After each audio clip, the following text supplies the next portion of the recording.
Are you a playboy? Define a playboy. I don't know. He won a Formula One World Championship while smoking 40 cigarettes a day and showing up hungover to races. He wasn't the fittest. He wasn't the most disciplined. James Hunt was the last person you'd expect to beat Formula One's best, and somehow he did. But behind the wild parties and the fame, there was another story, one that didn't end with a victory. So how did a man like that humiliate the entire F1 grid and lose it all just as fast? Let's rewind. James Hunt was trouble long before he got behind a race car. Born in 1947 in a quiet town in Surrey, England, he was the kid who questioned every rule and pushed every limit. He grew up playing sports like tennis and squash, always competitive, always restless. For a while, he even considered studying medicine, before realizing what he really wanted was danger. And 16, second row. The man we've been used to seeing here around When he finally discovered racing, everything clicked. He was fast, fearless, and totally unpredictable. But he crashed. A lot. That's how he earned the nickname Hunt the Shunt. Everyone around him could tell. This chaos came with something special. He was wild, but there was control in it. And soon, that raw talent would catch the eye of someone unexpected. Someone who'd change his life. Lord Hesketh, a young British aristocrat who decided to start his own Formula One team purely for fun. No sponsors, no corporate nonsense. Just horsepower, champagne, and chaos. He needed a driver who fit that energy, and he found James Hunt. What followed didn't look like Formula One. It looked like a rock tour. Hesketh racing was pure madness. They arrived at circuits with helicopters, models, and more alcohol than fuel. Critics called them clowns. Fans called them legends. And right in the middle was James Hunt. Fast, loud, and completely fearless. But beneath the champagne and laughter, something more serious was happening. This wasn't just a party. It was the start of a real career. Hunt's Formula One debut came in 1973 at Monaco. He qualified a respectable 18th and quickly gained a reputation for being blisteringly fast, but also unpredictable. That season, he finished second at the United States Grand Prix and took several other top 10 finishes, including another podium in the Netherlands. The raw talent was there, the control was yet to come, and soon everyone would see it. They just didn't know how big it was going to get. By 1974, Hunt had matured. The Hesketh 308 was getting quicker, and so was he. Podium finishes in Sweden and Austria proved that this so-called party team could actually race. Reporters began to realize, beneath the glamour and jokes, Hesketh had something real. Then came 1975, and one of the most unlikely wins in modern Formula One. Zandvoort, the Dutch Grand Prix. In a plain white car with no sponsors, Hunt beat Niki Lauda's Ferrari. James Hunt wins the 1975 Dutch Grand Prix, beating Ferrari. The party team had just beaten the most serious man in racing. That victory made Hunt a star. But it also marked the end of an era. Hesketh's money was gone, and the fairy tale came to a close. But Hunt wasn't done.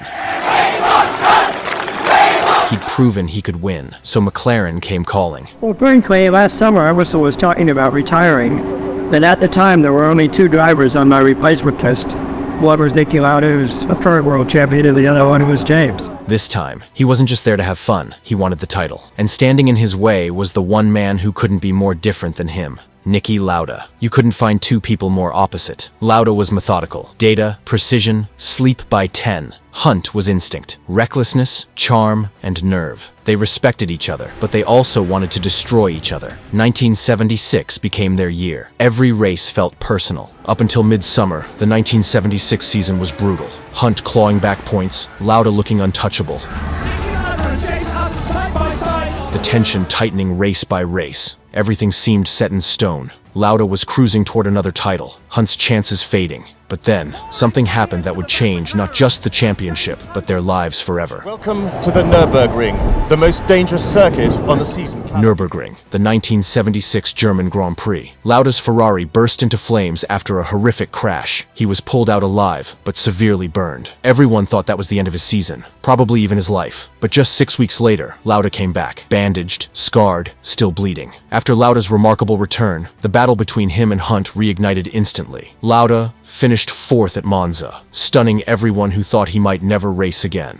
While Hunt struck back with crucial wins in Canada. James Hunt, it was not only a great victory, but a great way to celebrate his 29th birthday. In the United States, the points gap kept closing, setting up one of the most dramatic finales the sport had ever seen. By the time they reached the final race of the season in Japan, everything was on the line. The weather was apocalyptic. Torrential rain, zero visibility, cars sliding everywhere. Lauda retired after 2 laps. Too dangerous. Lauda's getting out of the car. Well, this makes Hunt's chances much stronger, of course. Hunt stayed in. James Hunt in the lead. And Nicky He Lauda fought through the rain, crossed the line in third, crosses the line. and won the championship by one single point. Our new world champion, James Hunt, by just one single point. He'd done it. The Playboy had beaten the machine. But victory didn't calm him down. If anything, it made him even more restless. And when you live that fast, peace never lasts long. The morning after his world title, James rolled into interviews looking wrecked. Made sense, because the previous day, he had said on the live TV, "I shall be getting drunk." He was a superstar, adored by fans, hounded by the press, envied by rivals. But he wasn't happy. He'd reached the top, and suddenly realized he didn't care. He later admitted he never really enjoyed driving. The sport had stopped feeling worth it. He still partied like a champion, but he wasn't driving like one anymore. His focus was gone. His fire was gone. By 1979, he'd had enough. After Monaco, he walked away mid-season, issuing a brief statement and disappearing from the grid. Just like that, the chaos stopped. And without racing, so did the meaning. His marriage ended, his income dried up, but his habits stayed. He was still drinking, still smoking, still restless. He'd escaped Formula One, but not himself. And the next few years would be some of the hardest of his life. By the late 80s, the money was gone. Hunt was among the Lloyds of London names who took major hits in the late 1980s financial crisis. He lost around $180,000, a serious blow to his finances. Add to that a costly divorce, and the party lifestyle was no longer sustainable. Behind closed doors, he was drinking heavily, chain smoking, and fighting depression. The same fire that made him great was now burning him from the inside out. And then, from across the old rivalry, came a call: Nicky Lauda. They stayed close long after 1976. The respect for each other was real. They both confirmed the bond between them. Lauda put it simply: we trusted each other. He also called Hunt the most charismatic personality who's ever been in Formula One. Lauda told him to take care of himself, to slow down, to live. Even after all the fame, all the chaos, that trust was what lasted. And somehow, Hunt would find a way to reinvent himself one last time. The man who once flipped off race officials now sat in a BBC commentary booth, talking about the same sport that nearly broke him. When Hunt joined forces with Murray Walker, everyone expected a disaster. Instead, they got magic. Hunt was funny, sharp, unfiltered, everything the sport had been missing. Fans loved him for it.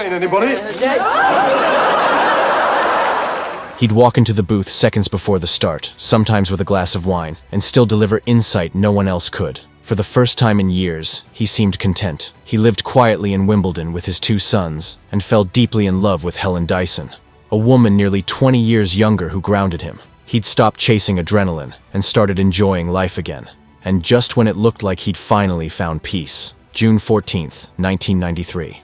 James called Helen to say he loved her, and proposed. She said yes. The next night, he died of a heart attack in his sleep. He was just 45. It was as if Hunt's heart, after years of living at full speed, had finally run out of road. But his story didn't end there. James Hunt was everything Formula One no longer allows. He didn't play the media game. Big balls.